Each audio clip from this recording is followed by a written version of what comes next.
Oi, meus queridos, minhas queridas, bom dia, boa tarde, boa noite. Porque sempre eu digo isso que não sei o horário que vocês, amados e amadas, vão estar me assistindo. Gente, me desculpe pela demora de postar vídeo. Hoje, se tudo der certo, eu postarei 2 vídeos. Voltando à questão das religiões, eu falei sobre as religiões afro, algumas que me pediram. Hoje eu vou falar um pouco da religião católica, que também é chamada de catolicismo, que é uma das mais expressivas vertentes do cristianismo e ainda hoje congrega a maior comunidade de cristãos existentes no planeta. Segundo algumas estatísticas recentes, cerca de 1 milhão, 1 bilhão, aliás, gente, de pessoas professam ser adeptas ao catolicismo, que tem o Brasil e o México como seus principais redutos de convertidos.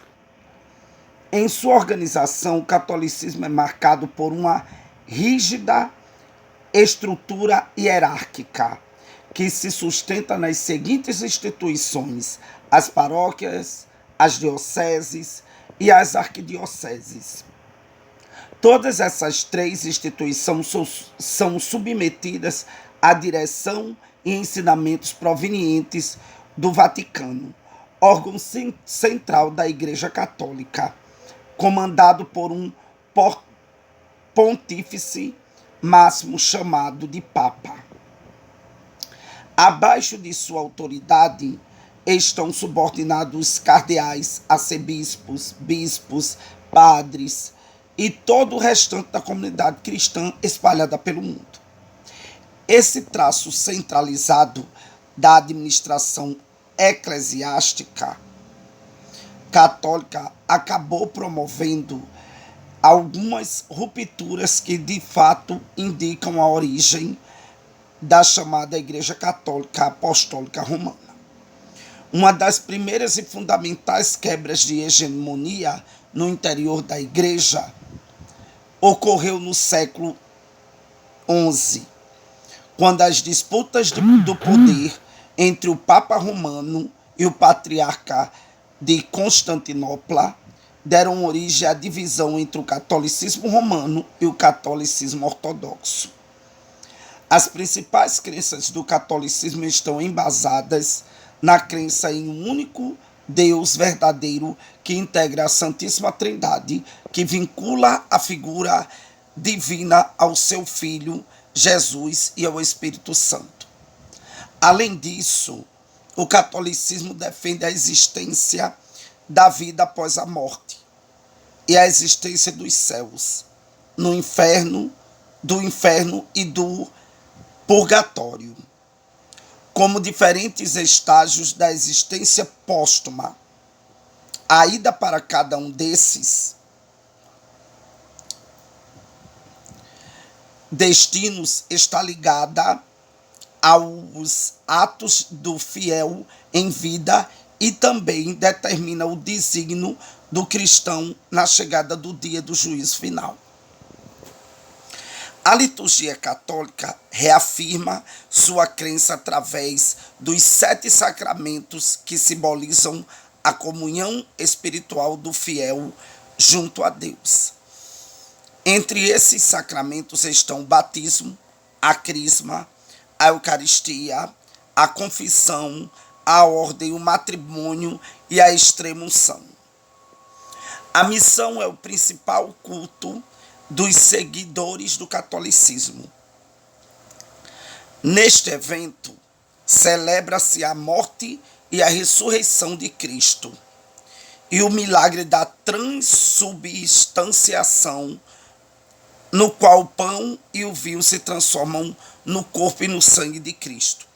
Segundo consta nos ensinamentos católicos, a origem de sua igreja está relacionada ao nascimento de Jesus Cristo, líder judeu que promoveu uma nova prática religiosa universalista destinada a salvação de toda a humanidade.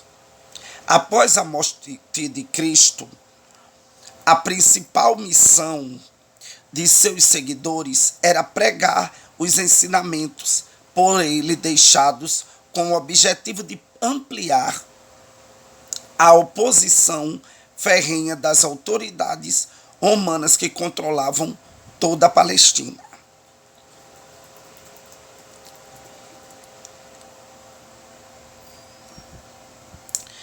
Aí, gente, tem estudiosos que falam também que o catolicismo foi perseguido pelo cristianismo logo quando foi professado essa religião, o catolicismo. Né? Há estudiosos que digam isso, como ocorreu com o protestantismo. Gente, e continuando, gente, nessa questão dessa briga entre o Império Romano, né, e que fez essa divisão, né, de catolicismo romano e catolicismo ortodoxo. Isso ocorreu a crise do Império Romano e a fraca expansão dos praticantes, aliás, dessa nova religião, acabaram forçando o Império a ceder a essa nova situação no interior de seus territórios. Por isso, ao longo do século IV, o catolicismo se tornou a religião oficial do Império Romano, favorecendo enorme a expansão dessa religião, aliás, ao longo de uma vasta região compreendendo a Europa, a África e partes do mundo oriental. Com isso, a Igreja adentra os últimos séculos da antiguidade com expressivo poder. Durante a Idade Média, a continuidade do processo de conversão religiosa se estendeu às populações bárbaras que invadiram os domínios romanos e consolidaram novos reinos. Entre esses reinos, destacamos o reino dos francos, onde se instituiu uma íntima relação entre os membros do clero e as autoridades políticas da época. A partir de então, a Igreja se tornou uma instituição influente e detentora de um grande volume de terras e fiéis. A grande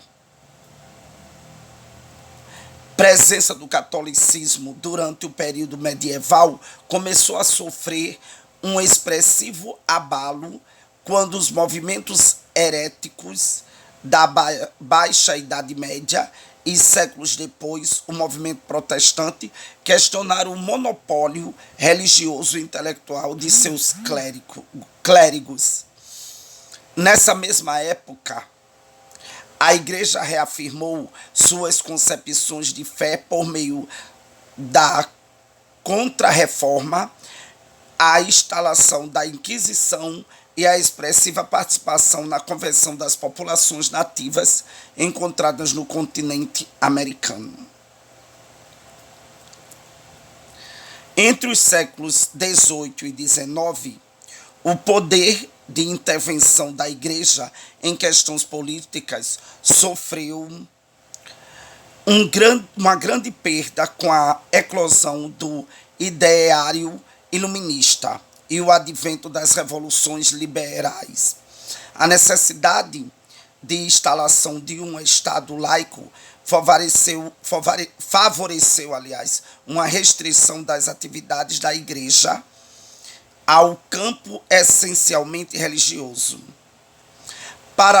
Paralelamente, o surgimento do movimento comunista também estabeleceu outra frente de refutação ao catolicismo, quando criticou qualquer tipo de prática religiosa. No século XX, A igreja sofreu uma profunda renovação de suas práticas quando promoveu o Concílio do Vaticano II, acontecido durante a década de 1960. Nesse evento, que mobilizou as principais lideranças da igreja, uma nova postura de instituição foi orientada em direção às questões sociais e injustiças que afligiram os menos favorecidos. Essa tônica social, dando origem à chamada teologia da libertação, que aproximou os clérigos das causas populares, principalmente na América Latina. Ultimamente, a ascensão de autoridades mais conservadoras na alta cúpula da igreja enfraqueceu significativamente esse tipo de aproximação.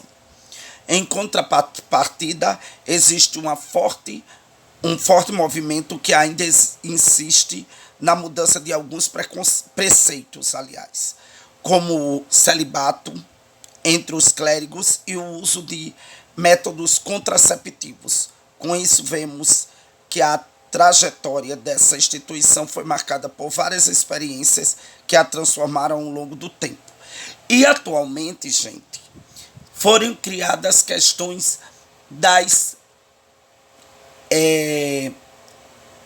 comunidades católicas, né? Instituindo assim a renovação carismática que nós estamos vivenciando. Então, gente, um abraço, um beijo, até nosso próximo encontro.